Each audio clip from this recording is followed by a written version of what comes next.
Hey, Shalom Shalom Mishpokah. Welcome to another edition of Ray Bash's Ramblings. I'm your host, Rabbi Yehuda Ben Shomer, and it has been quite a while since I have done my first video regarding the Nazarite vow. There's been probably more comments on that video than almost any other that I've done, so much so that I've decided to follow it up with a part 2 with just some supplemental thoughts, maybe to address some of the concerns viewers have left within the comments. Now, my point in the first video is that we cannot truly fulfill a Nazarite vow today on account that the temple is not standing, there's not a working priesthood, and sacrifices regarding the temple and the priesthood are irrevocably tied to the Nazarite vow, whereas it is an integral part of the completion of the vow. And somebody brought up the point being, well, why do we keep the feast? Because all the feasts have to do with sacrifices as well. Well, there's a difference. The feasts are the feasts.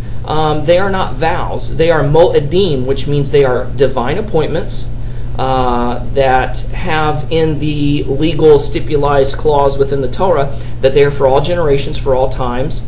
The temple, whether or not a temple or a tabernacle is standing or not, you don't have to have sacrifices in the temple to fulfill the rehearsal, which is what mo'edim means, the rehearsal of these feasts from year to year. These sacrifices naturally are put on hold because there is no temple to be able to bring such sacrifices. Not only that, but the majority of us don't live in the land of Israel, and some of those sacrifices we're exempt from because we don't live in the land of Israel, we're not agricultural farmers in the land of Israel, etc.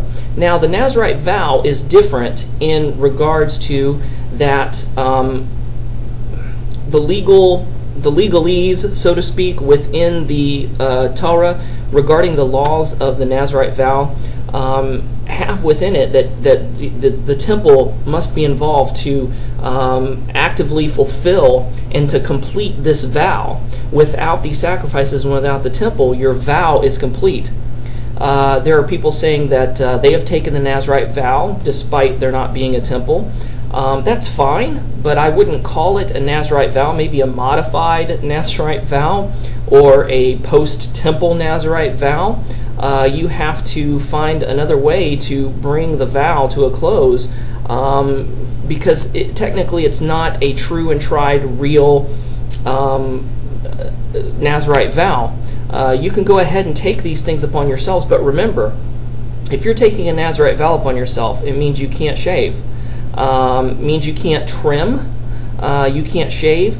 Most of the time, Nazarite vows were traditionally taken for a 30-day period. There was only a handful of people, Samson, Samuel, Yochanan the Immerser, John the Baptist, who were lifetime Nazarites, and it was permitted to just basically cut the split ends to keep the growth going, because once the split ends start, the hair is unkempt, and it's almost equivalent to a blemish within a sacrifice. So it was permissible to trim off the split ends. But if you're taking a Nazarite vow, you can't shave, which means, and traditionally men have taken the Nazarite vow. I don't recall in Scripture anywhere where the woman has taken a Nazarite vow. But women, it means you can't shave your legs or shave your armpits. So there's no shaving involved at all for whatever period of time you designate a Nazarite vow. Another thing, which is a lot of people, what they don't think about, is if you believe in communion in addition to the observance of Passover, where there is the bread and wine and the symbology there, which personally I don't agree with. I don't agree with communion, but that's another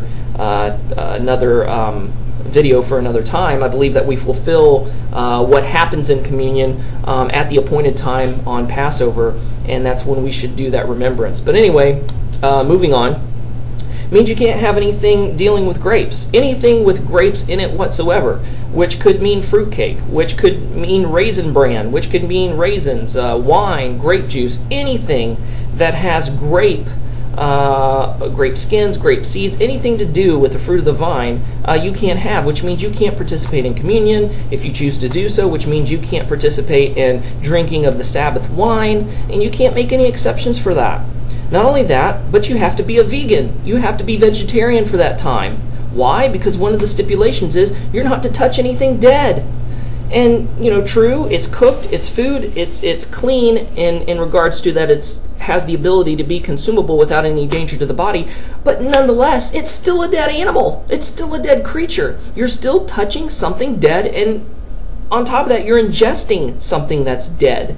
So therefore, you have to be a vegetarian, and a lot of people don't think about this. So if you're truly going to take a Nazarite vow and you truly think it's for today, and you still think you can do it, then you got to be a vegetarian during the time you're a Nazarite. And if you eat something that has meat or which means you can't drink milk, which means you can't consume eggs, anything that comes from an animal, you have to be a pure vegan, a pure vegetarian during that time.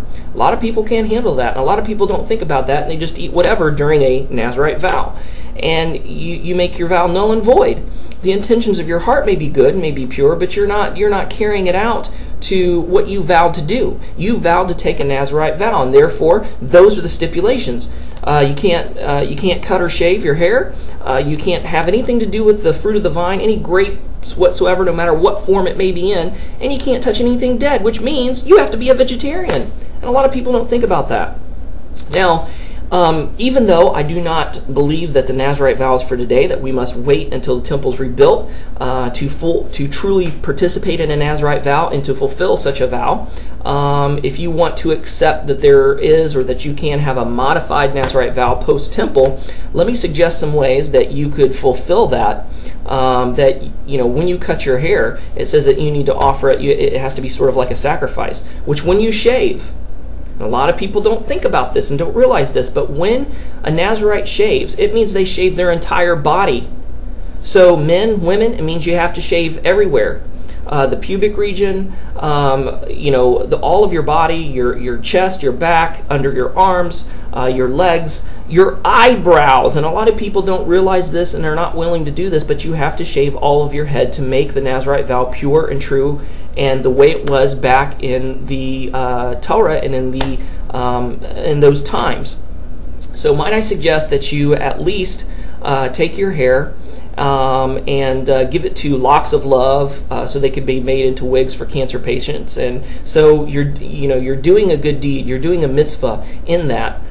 You can't sacrifice your hair, you can't burn it upon the altar because there is no altar, and we're prohibited since the time of Solomon to make any altars unto the Lord. The only proper place to sacrifice and to burn something unto the Lord is at the temple, which doesn't stand right now. So you can't sacrifice it in that way. So a modified way, might I suggest to you, is to do that, or to give it to some charitable organization such as that. And just because you can't throw it in the garbage, your head and your hair is consecrated. It's holy. It has to be used for a holy purpose, a good purpose, a mitzvah. So you just can't, and if you give it to your pastor thinking that he's like a type of Melchizedek or Levitical priest, what's he going to do with it? What is he going to do? What do you expect him to do with it? If you sacrifice it and give it to him as a gift and to fulfill your vow, what is he going to do with it?